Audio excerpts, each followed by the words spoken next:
Comment travailler la phonétique en classe de FLE? 5 activités. Bienvenue dans cette vidéo dans laquelle je montrais tous les rudiments de l'enseignement de la phonétique en classe de FLE. On a parlé un petit peu de la phonétique sur cette chaîne, j'ai fait quelques vidéos sur le sujet, des podcasts. Récemment aussi, je montrais avec ChatGPT comment enseigner efficacement la phonétique.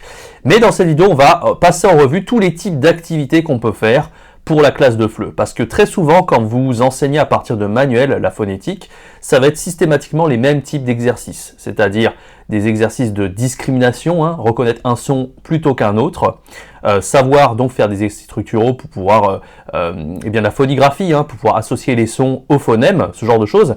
C'est un petit peu répétitif, mais on va voir qu'il y a pas mal d'autres types d'activités qu'on peut faire pour travailler efficacement la phonétique, tout en s'amusant en classe de FLE. Et ça peut être des activités très très complètes et ça peut marcher aussi bien pour les cours en présentiel qu'en ligne. Donc restez bien jusqu'à la fin de cette vidéo, je vous montrerai un petit peu un panel assez large d'activités qu'on peut faire pour enseigner la phonétique en classe et ça risque de forcément vous intéresser. Avant de commencer cette vidéo, je tenais à vous dire que je relance le pack intégral. Le pack intégral, c'est le pack le plus populaire que j'ai pu lancer sur la chaîne YouTube. Il contient tout le catalogue de formations, c'est-à-dire 16 formations pour vous former à l'enseignement du FLE, pour créer des cours pragmatiques et dynamiques et ludiques, trouver votre spécialité en ligne, trouver des élèves, se démarquer des autres profs, etc. Il y a tout le contenu qu'il vous faut pour devenir un expert du FLE en ligne et vivre confortablement votre vie, pouvoir voyager partout dans le monde, etc.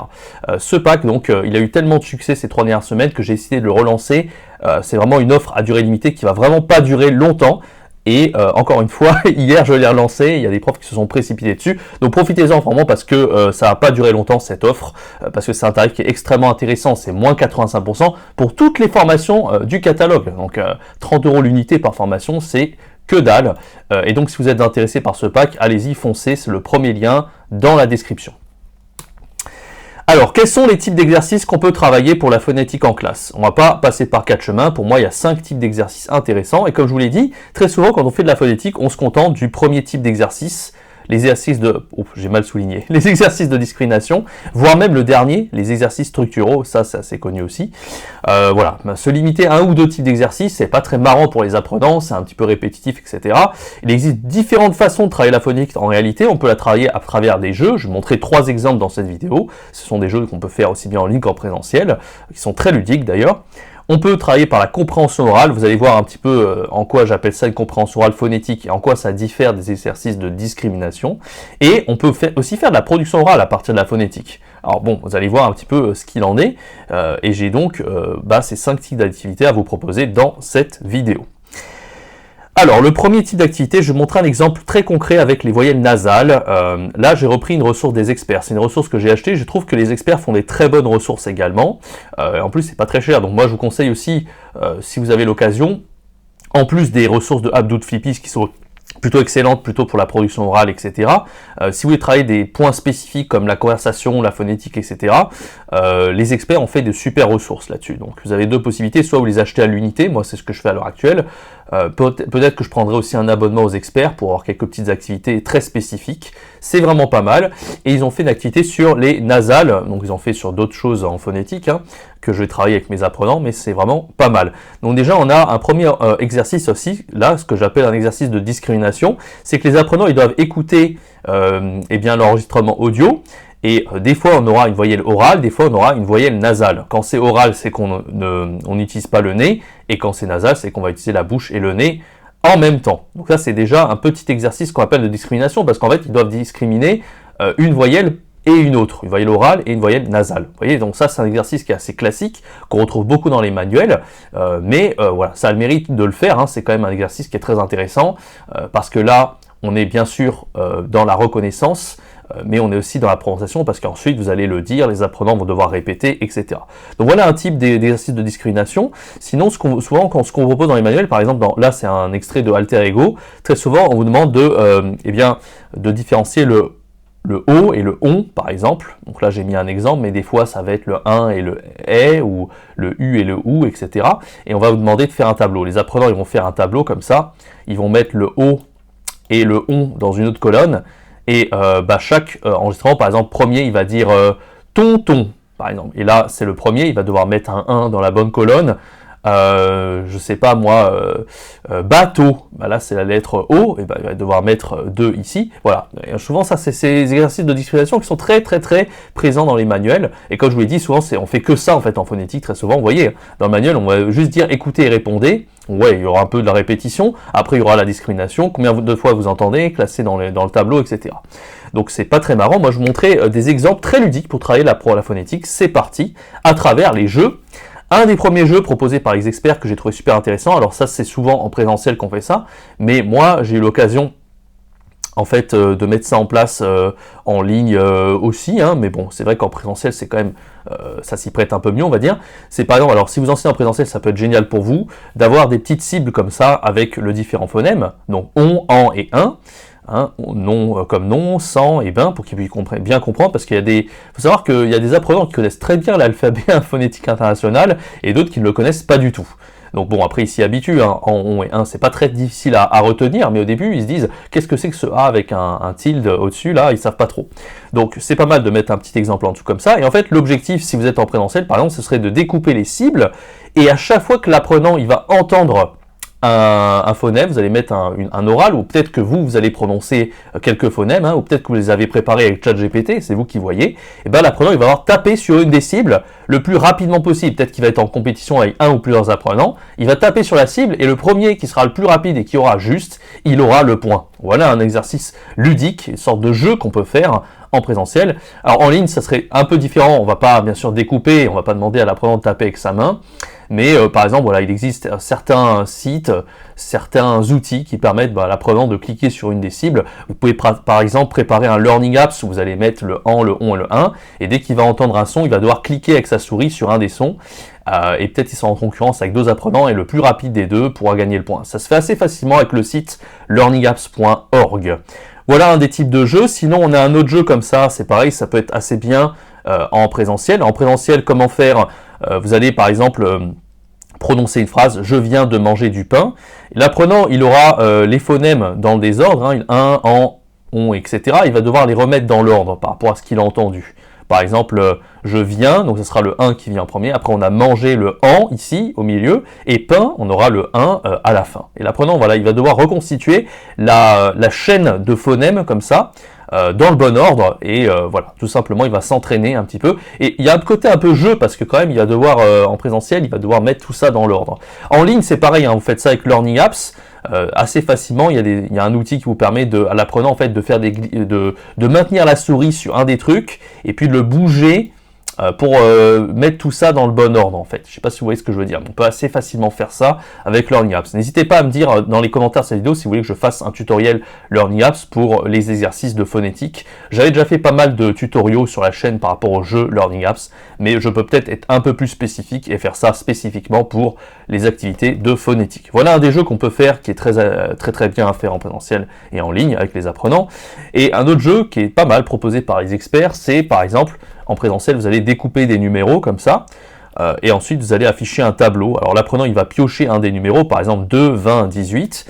Il aura son papier que les autres apprenants ne vont pas voir, il va devoir prononcer un des mots. Par exemple, il va dire attendre, alors là, 2, 20, 18. Donc il aura temps, il va dire temps, 20, il va dire tente, et train, 2, 20, 18. Il va dire temps, tente. Donc les apprenants, eux, ils vont devoir marquer en fait quels sont les différents mots que l'apprenant a prononcés. Donc lui, il va prononcer, il va s'entraîner à bien prononcer déjà, ça c'est important. Et les autres apprenants, ils vont s'entraîner à faire cet exercice un peu de compréhension orale. Donc il y a un petit peu un côté jeu parce que les apprenants, ils sont entre eux comme ça, ils piochent quelque chose, ils prononcent, les autres doivent deviner. Il y a quand même le côté un peu jeu, vous voyez, qui peut être vraiment sympa pour la phonétique. Et en fait, ils ont intérêt à pas se tromper parce que là, s'ils disent tant, te, ici, c'est le 20, c'est pas le 2. Et donc les apprenants, ils vont marquer 20, 2, 18 au lieu de 20, 18. Et ça sera à cause de cet apprenant qui sont trompés qu'ils vont avoir une erreur. Vous voyez, donc ça peut être vraiment pas mal. Ce qu'on appelle le bingo de la phonétique, inventé par les experts, qui est vraiment assez sympa. Et voilà, au niveau des jeux, je vous ai montré un peu quelques exemples. Ensuite, on a les exercices de compréhension orale phonétique. Je les appelle comme ça parce que vous voyez que c'est pas des exercices de discrimination, c'est vraiment de la pure compréhension orale. Là, on a tout un nuage de mots. On va devoir prononcer des mots avec des voyelles nasales et les apprenants, ils vont devoir tout simplement entourer et reconnaître le bon mot qui est prononcé. Par exemple, on va dire montagne, l'apprenant il va devoir regarder dans la liste des mots et il va devoir entourer le bon mot. Voilà, c'est pas très compliqué, mais l'idée en fait c'est que vous puissiez prononcer tous les mots, un maximum de mots, une vingtaine, et qu'ils puissent tous les entourer sans avoir d'oubli ou sans se tromper, hein, parce que parfois copains et copines ils se trompent, en fait ils comprennent pas que copine ça change complètement la prononciation. Ici on n'a plus la nasale, on a un in au lieu d'un 1 ici. Et ça, c'est très intéressant de faire la distinction entre les deux. Voilà un petit peu pour cette activité de compréhension orale phonétique que vous pouvez faire en classe, aussi bien en présentiel qu'en ligne. En ligne, vous allez leur donner le partage de l'écran, ils vont devoir juste entourer les bons mots. En présentiel, vous pouvez désigner une personne qui va au tableau, qui va entourer les mots, et vous allez faire la correction ensemble. Voilà, sinon, au niveau de la production orale phonétique, là c'est intéressant. Là c'est intéressant, on arrive à lier différents niveaux de compétences. Vous voyez que même avec la phonétique, on peut arriver à faire, à lier différents trucs. On n'est pas obligé de faire que de la compréhension, on peut aussi faire de la production. Un exemple, on a différentes situations. L'apprenant, il va piocher une carte, une des situations, parle de ta journée par exemple, et ensuite, avec les mots qu'il a là, c'est encore une fois un nuage de mots, il va devoir raconter une histoire, mais il aura seulement le droit d'utiliser les mots qui sont ici en fait. Par exemple, il va raconter sa journée, mais il va devoir utiliser les mots campagne, manifestation, argent, etc. Alors, bien sûr, il peut inventer une histoire, il n'y a pas de problème. Peut-être qu'il va piocher autre chose, hein, je sais pas, parle de tes amis, et il va pouvoir utiliser les mots qui sont là. Et bien sûr, vous allez veiller à bien corriger les apprenants sur la prononciation. Dès qu'il y a des erreurs, par exemple, ici, sandwich et pas sandwich par exemple, bon c'est à vous de voir, mais voilà, c'est une compréhension orale qui est pas mal, surtout sur les niveaux un peu plus débutants, parce que les apprenants, ils ont de la matière pour pouvoir discuter. C'est souvent ce qu'on fait au niveau débutant, parce qu'ils n'ont pas trop le vocabulaire de inventer leurs propres mots, ou ils vont pas chercher dans le dictionnaire tout le temps, ils sont un peu limités. Donc à la fois ils ont les mots devant les yeux pour pouvoir faire une production orale qui a du sens, et en même temps ils vont s'entraîner à la prononciation qu'ils auront vu juste avant. Donc il y a une sorte de progression, et je vous ai souvent dit que c'était intéressant de faire de la progression pour les activités grammaticales, mais on peut également le faire pour les activités de phonétique. Vous voyez que c'est assez intéressant. Voilà un petit peu pour les activités des experts, et bien sûr, après on a tout ce qui est exercices structuraux. J'appelle ça comme ça, mais bien sûr c'est aussi de la compréhension orale, mais bon, j'appelle ça exercices structuraux, c'est qu'on doit compléter des trous, c'est souvent comme ça les exercices structuraux. Donc là, c'est un exercice que j'ai déjà proposé dans une vidéo avec ChatGPT, allez la voir, hein, c'est une vidéo que j'avais proposée il y a quelques semaines, où il fallait tout simplement associer le phonème avec associer la voyelle nasale, par exemple, ou la voyelle phonétique, au bon phonème, en fait, tout simplement. Donc là, on voit que le son en, on voit toutes les façons de faire en, mais on a aussi ici l'animal a, o, qui est très rare. Donc on peut aussi voir chaque phonème par rapport à la voyelle phonétique. Donc c'est intéressant, c'est pas mal aussi de le voir comme ça. Bon là, ça a été fait un peu à l'arrache par ChatGPT, je vous invite à toujours retoucher un petit peu, parce que des fois ChatGPT, voilà, là c'est un peu bizarre de mettre juste un E, ça aurait été mieux de mettre le son EN pour le son en par exemple, voilà.